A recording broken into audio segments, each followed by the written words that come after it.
Hello, bonjour. On va reprendre avec la traduction de l'entretien que Meghan Markle a eu avec le magazine Variété.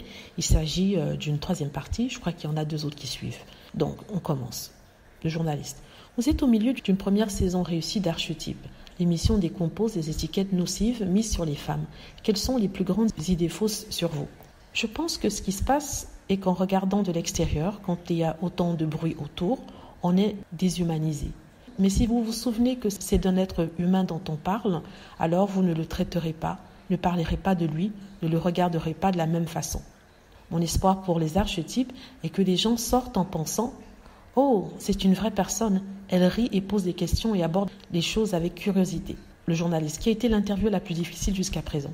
Meghan, j'ai parlé à Paris Hilton la semaine dernière. Je lui ai dit au début que j'étais un peu nerveuse au sujet de son entrevue.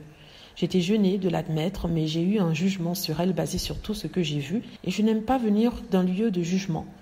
Vous avez bien grandi? J'ai grandi en étant un peu pensive. J'étais plus sur l'intelligence que sur le physique. Une grande partie de ce à quoi j'ai pensé quand j'ai pensé à Paris, c'était l'envie et le jugement. Deux des choses les plus dangereuses. Mais ensuite, vous entendez parler de son traumatisme, de sa vie, de son adhésion à ce personnage. En fin de compte, je lui ai dit « Je suis vraiment désolée de t'avoir jugée. Je voulais qu'elle soit en sécurité et confortable. » Je lui ai dit que je ne cherchais pas un moment opportun. Je voulais un moment où nous avons obtenu quelque chose de concret.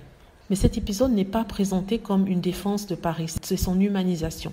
C'est vrai pour tout le monde. Peu importe la situation dans laquelle vous vous trouvez, si un garçon ou une fille de 16 ans ou une femme au travail se sent objectivés ou déshumanisés parce que son personnage est déformé, j'espère que tous ceux qui écoutent avec un esprit ouvert pourront venir en pensant. Il faut vraiment que je pense qu'il y a une personne dans tout cela. J'ai fait beaucoup de travail interne. Je viens de Californie et c'est comme ça que nous sommes. Que vous fassiez de l'exercice ou que vous méditiez, on vous demande parfois d'imaginer une autre personne que vous qui se met en colère. Vous pensez à eux, vous obtenez tout, puis on vous demande de penser à eux comme un enfant de 6 ans. Pouvez-vous leur pardonner? C'est comme ça que j'approche contextuellement ça. Le journaliste. Qu'est-ce que Hollywood en tant que concept et entreprise signifie pour vous? Meghan. L'industrie a beaucoup changé depuis que j'en ai fait partie. Le journaliste. Combien de temps cela a-t-il duré? J'ai quitté Suits juste après le 100e épisode en 2018. Je ne pensais pas que je serais de nouveau dans l'industrie du cinéma, mais toute la culture a changé. Les plateformes de streaming ont changé les choses. La possibilité de créer des moments dans l'air du temps, comme nous en avions dans les années 90 où tout le monde se connectait en même temps pour un spectacle ou se réunir pour un moment. Ce n'était plus arrivé. Quand je faisais Suits, ce personnage, Rachel Zane, était dans votre salon avec vous pendant que vous étiez en pyjama en train de manger des plats chinois. C'est à quel point l'expérience était alors connectée.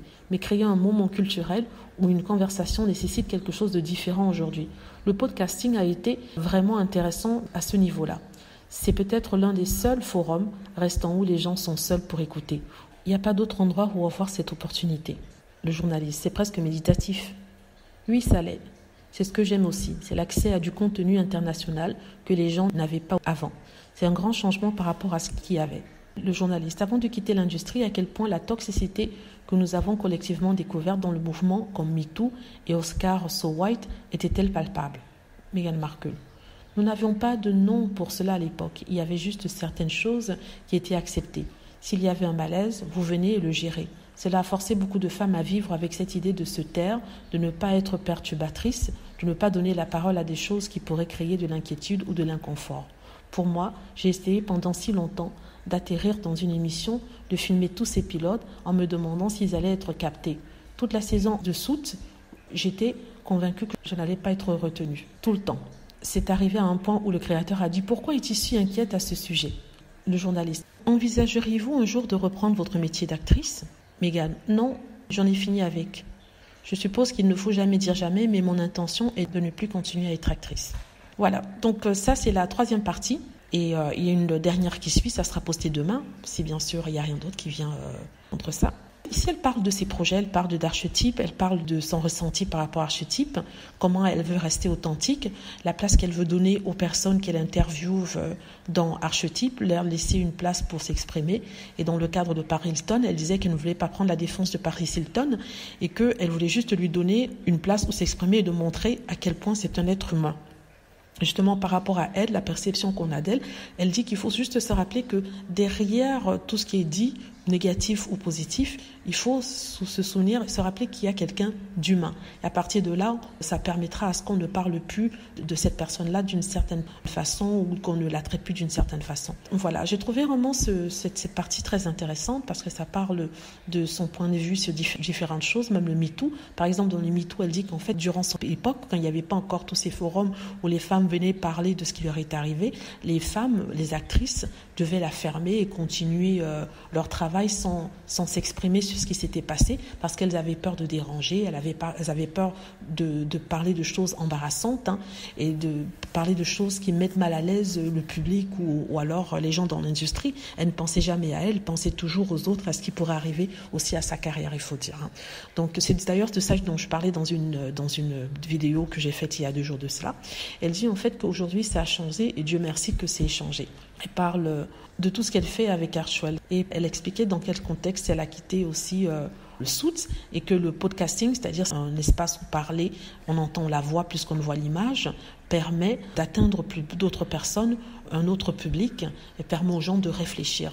Donc quand on parle, quand on entend la voix et on ne voit pas l'image, ça permet non seulement de réfléchir, c'est un processus intérieur et qui se fait en solitaire. Et c'est vraiment bien, c'est vraiment ce que je ressens par rapport au podcasting. On écoute plus, on réécoute même et on réfléchit, on pense à ce qu'on a compris et on tire des jugements par rapport à cela. Donc voilà, en tout cas, c'est Megan encore qui est parfaite ici dans ce rôle d'interviewer durant cette interview. Et voilà, comme je vous l'avais promis, je devais faire une autre vidéo, une traduction, 3e partie de cette interview-là. Donc voilà, dites-moi ce que vous en pensez. J'espère que vous avez aimé la vidéo. N'hésitez pas à cliquer sur like si c'est le cas, à vous abonner pour plus de vidéos et à cliquer sur la petite cloche afin d'être averti lorsque je poste une nouvelle vidéo. Merci.